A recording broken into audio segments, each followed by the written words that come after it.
Exodus 17. All the congregation of the people of Israel moved on from the wilderness of Sin by stages according to the commandment of the Lord, and camped at Rephidim. But there was no water for the people to drink. Therefore the people quarreled with Moses and said, "Give us water to drink." And Moses said to them, "Why do you quarrel with me? Why do you test the Lord?" But the people thirsted there for water, and the people grumbled against Moses and said, "Why did you bring us up out of Egypt? To kill us, and our children, and our livestock with thirst?" So Moses cried to the Lord, "What shall I do with this people? They are almost ready to stone me." And the Lord said to Moses, "Pass on before the people, taking with you some of the elders of Israel, and take in your hand the staff with which you struck the Nile, and go. Behold, I will stand before you there on the rock at Horeb, and you shall strike the rock, and water shall come out of it, and the people will drink." And Moses did so in the sight of the elders of Israel.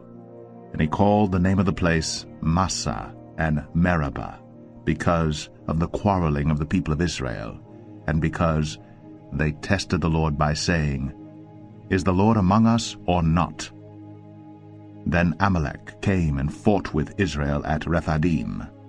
So Moses said to Joshua, "Choose for us men, and go out and fight with Amalek. Tomorrow I will stand on the top of the hill with the staff of God in my hand." So Joshua did as Moses told him, and fought with Amalek, while Moses, Aaron, and Hur went up to the top of the hill. Whenever Moses held up his hand, Israel prevailed, and whenever he lowered his hand, Amalek prevailed.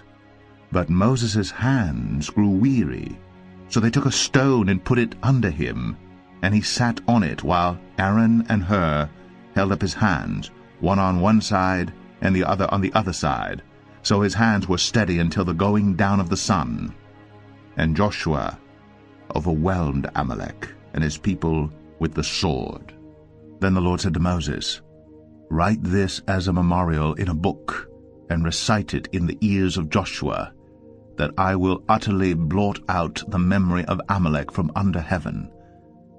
And Moses built an altar and called the name of it, "The Lord is my banner," saying, "A hand upon the throne of the Lord.